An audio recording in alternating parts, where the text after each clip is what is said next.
Hello there, and welcome to our channel. My name is Aaron, and my wife and I and our two kids purchased a 2007 Trailmanor 2720, which means it's 27 feet long when it's extended and 20 feet long when it's collapsed. It's a really kind of cool camper, and I'll do a full walk around in another video and show you a walkthrough and everything we've already done and plan to do to the camper. For today though, I really wanted to show you what I did to install a instant hot water heater that is ventless into the exact same space as our Suburban 6-gallon hot water heater. Enjoy the video.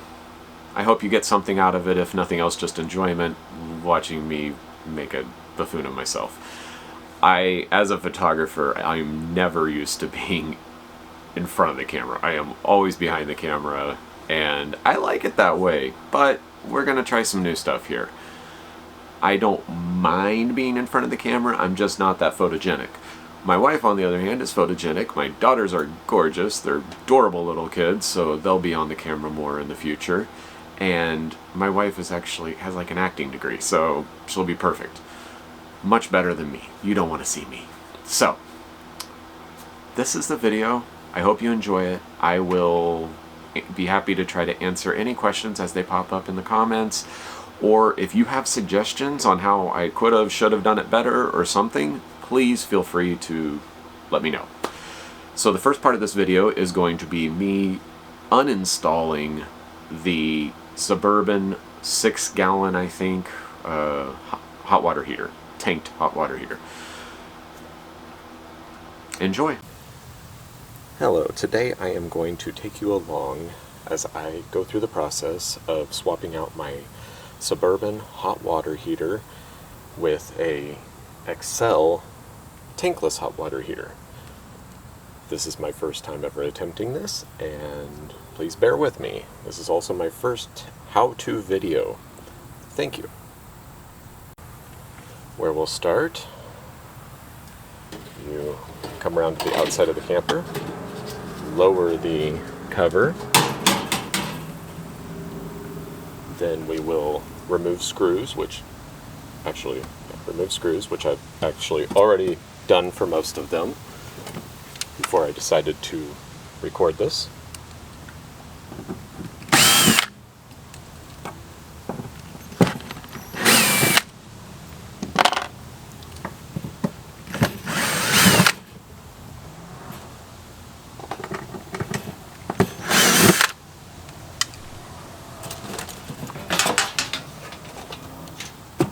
Cover is done. Then you're going to cut around all of the caulk, which I've already done. And you're going to have a few screws here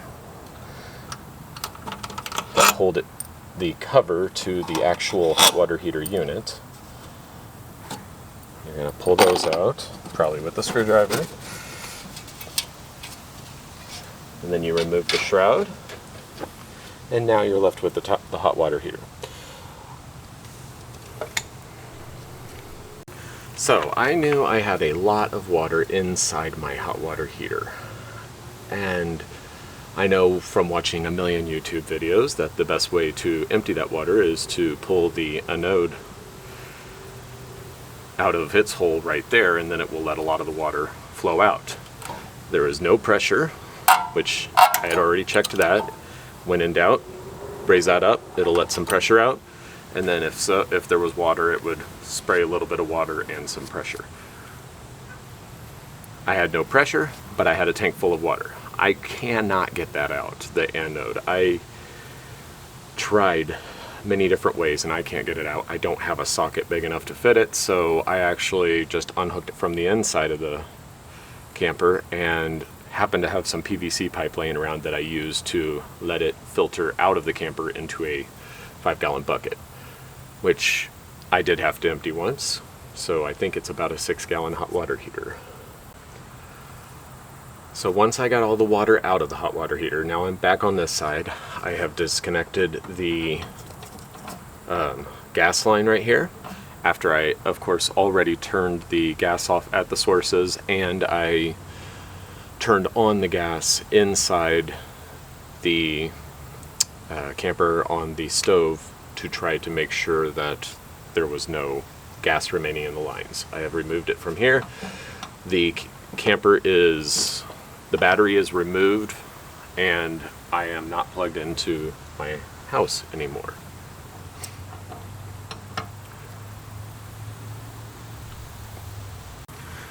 So the hot water heater has no power, no gas running to it, and the water lines on the other side, one has been unhooked, the other one was broken, which is part of the reason this was needing serviced.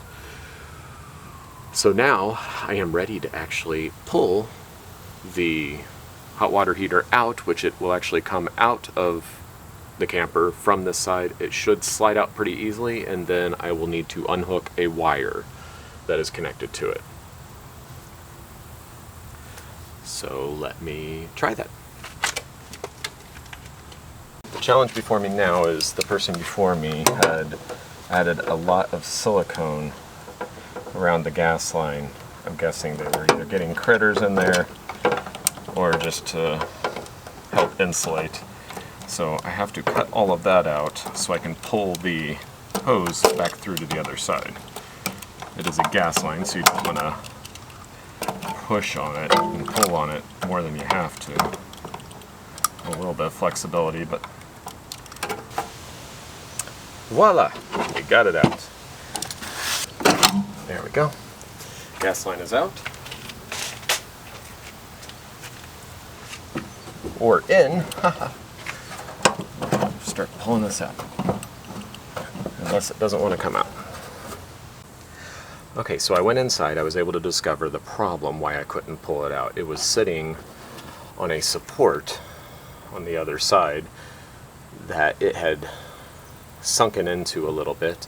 So I just had to raise up on that, push it out a little bit, and that was just to help relieve weight of the tank. So now, with this freed on the other side, we should be able to pull it out most of the way.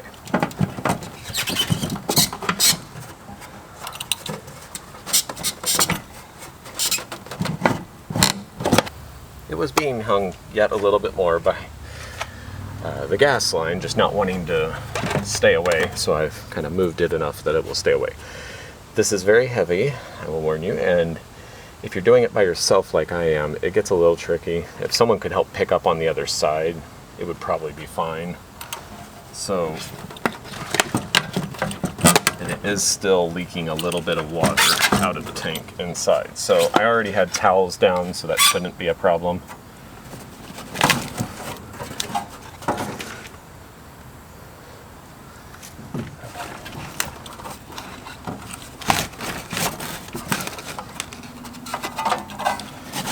It'd be nice if it sat on a flat shelf.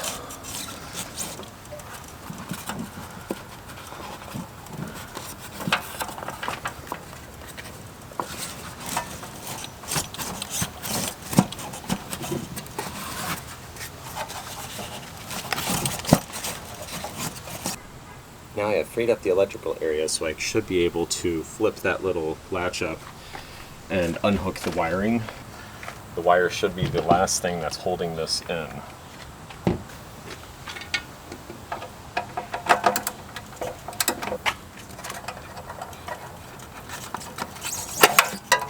do have a voltage meter here, so I'm going to go ahead and just confirm one more time that there's no power at all.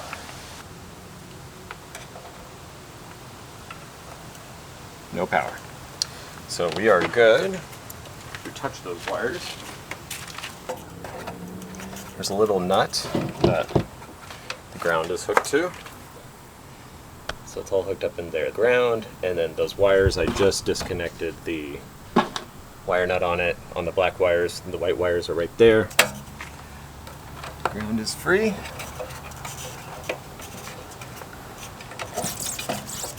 And the wires are free. Both the white and the black. Rock it out just a little bit more. Oh, definitely catching on something here. Oh, these are the wires probably going to the thermostat.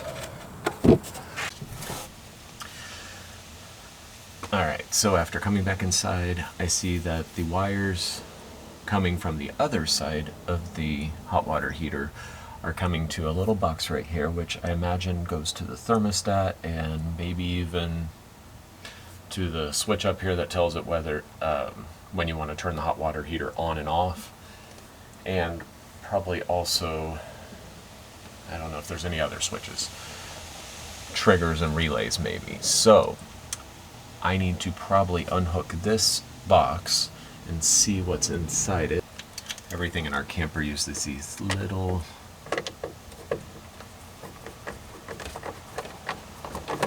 square bits rather than a regular Phillips bit. It took me a while to discover that. It was way harder than it should be to take these screws out.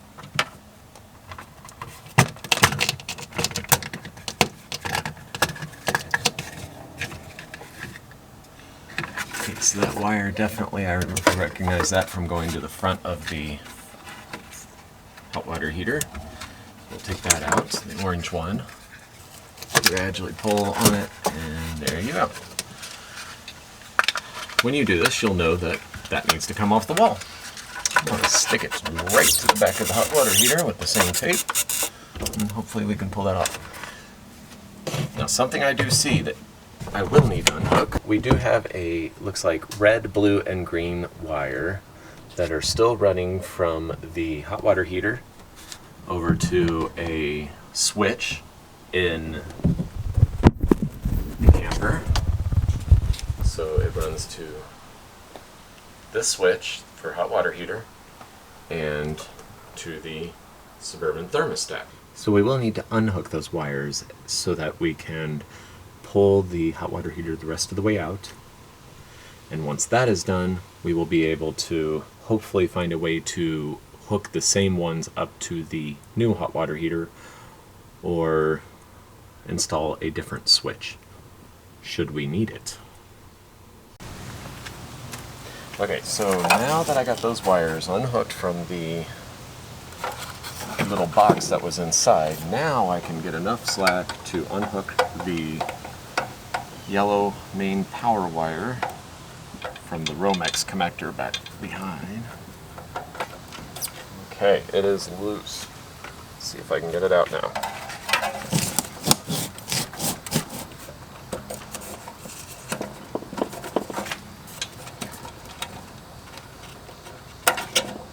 Okay, the power wire is off.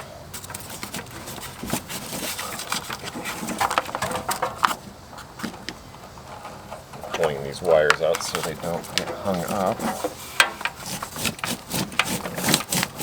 Like I said before, this is a very snug fit.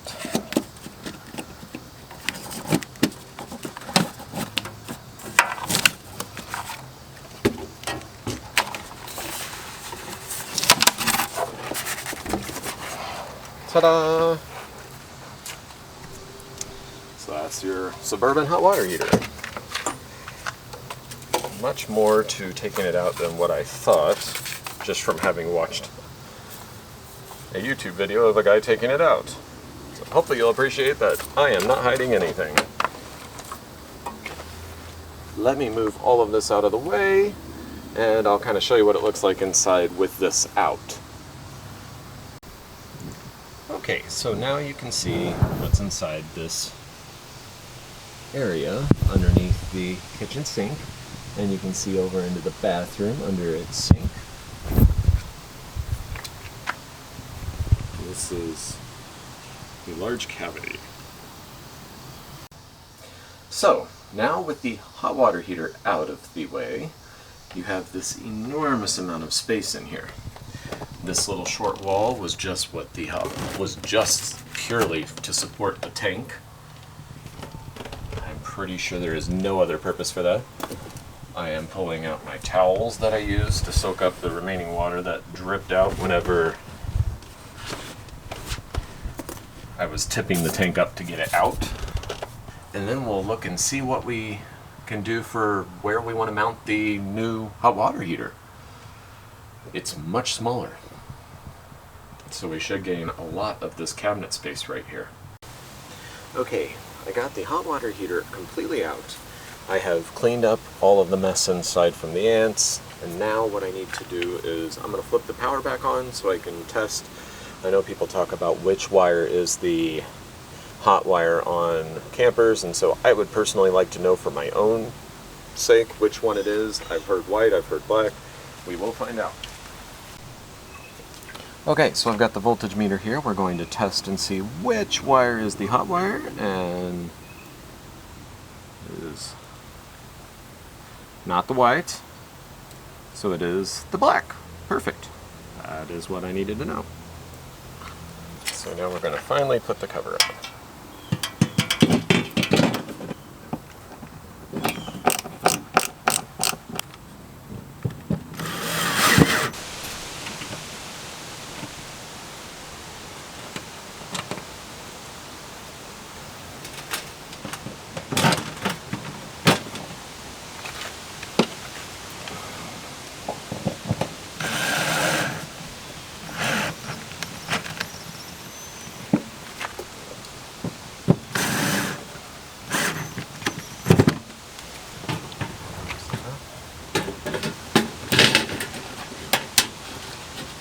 Okay, now that finishes us up for the outside.